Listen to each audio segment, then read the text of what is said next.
Buddhists believe it's only possible to escape suffering, to find true happiness, by giving up all worldly desires and by accepting the transitory nature of life.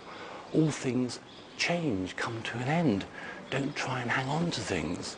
Also, one has to understand that all one's actions, one's karma, have consequences for good or for ill.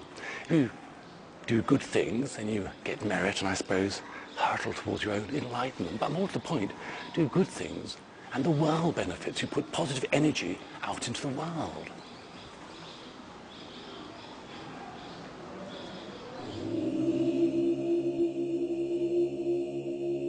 The events of Buddha's life and teachings were celebrated through ceremonies and rituals that dominated life in Tibet. The Malam Chenmo, or Great Prayer Festival, is a series of events which commemorates the day when Buddha preached the Dharma, or sacred text, for the first time. The festival starts when the monks take over the running of Lhasa from the government. The proctors of the Drepan monastery arrive carrying heavy silver maces to demand that power is handed over to them by the Kashag, or parliament. Their attendants ceremonially throw down the whips of the city magistrates and bow to the proctors to formalize the handover.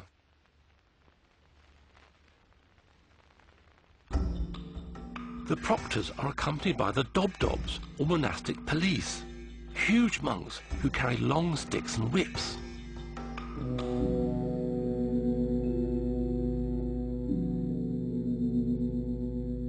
Wearing padded robes, their job is to intimidate and control the crowd of 20,000 monks who flood the city for the festival.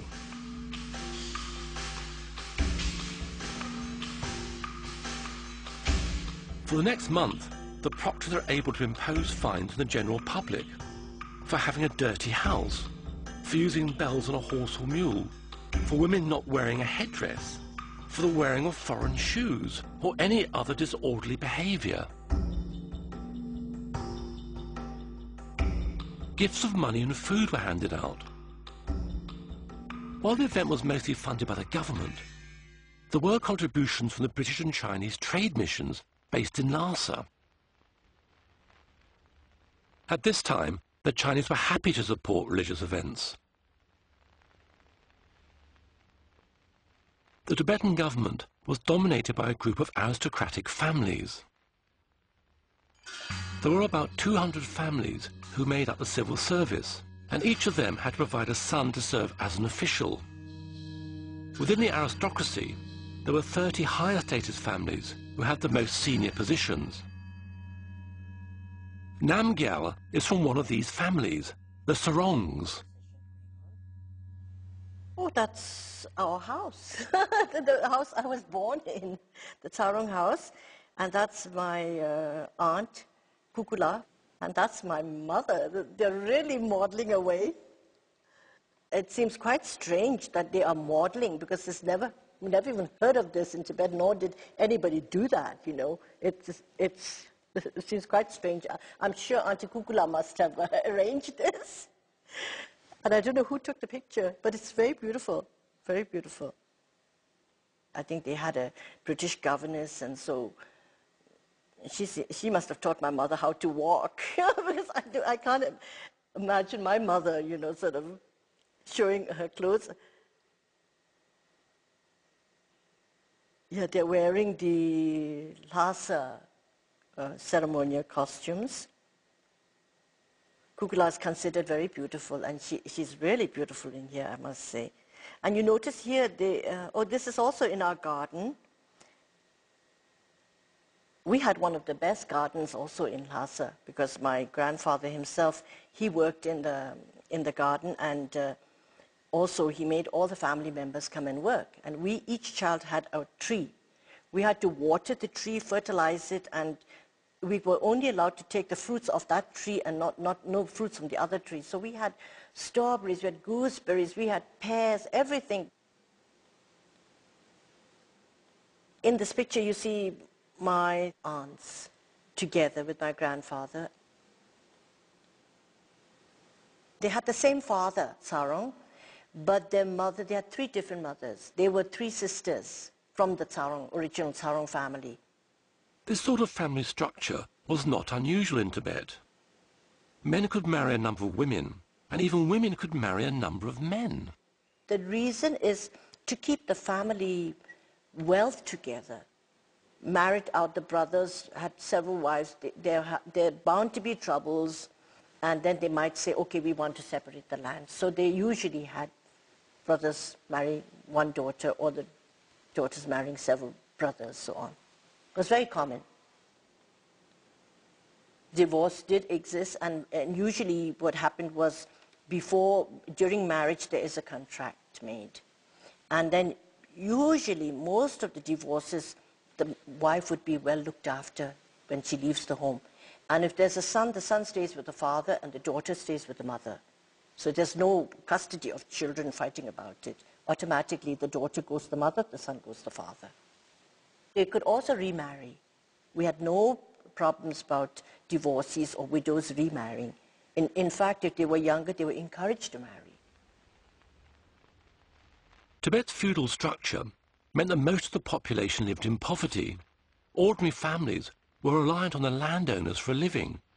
They were effectively owned by them, and each family had specific jobs they were born into.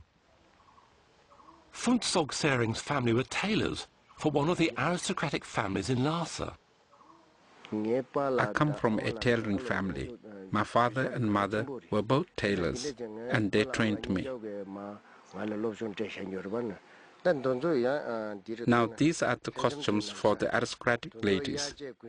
In terms of design and patterns, these outfits are type worn by the aristocrats, but they're really quite similar to those that more ordinary women would wear. There was summer and winter wear, and these outfits are for the winter. These are definitely winter wear. You can tell by the length of the sleeves. When it comes to making these costumes, we did everything by hand. In those days, we didn't have sewing machines in Tibet. But for a tailor like me, it would take about 2 days. That's right, I could complete something like that in about 2 days.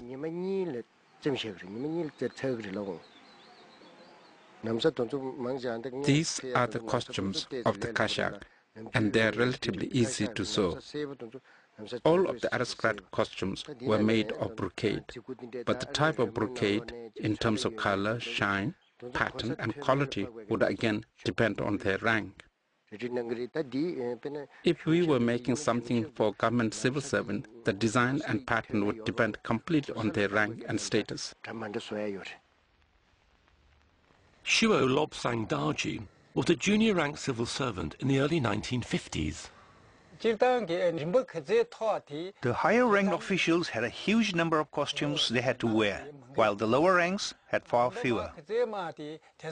One of the original ancient costumes that was traditionally worn on official occasions is called the Galu costume. And I have worn that costume myself. I was one of the lowest ranks, like the 6th or 7th grade, and we all wore the Galu. It was the same color for everyone. But for day-to-day wear, I wore the native Nambu outfit, which was made of black or brown woolen cloth. A unique feature of the costume was the yellow hat called a bokto, which was worn by every grade of civil servant. As for the length of our hair, everybody just let it grow. Some had it down to their waists, some a bit shorter. You let it grow to its natural length and you never get it cut. I used to have hair down to here in those days. It was very long and very thick. The top knot or pajok were very fiddly to do. They would take ages, but once you got used to it, you could do it yourself. If you were in a hurry, you would need help, especially with the braiding. So you would teach your wife how to do it, and she would help you. Later, you could call in a professional hairdresser who specialized in braiding, and they were very skilled and therefore quicker.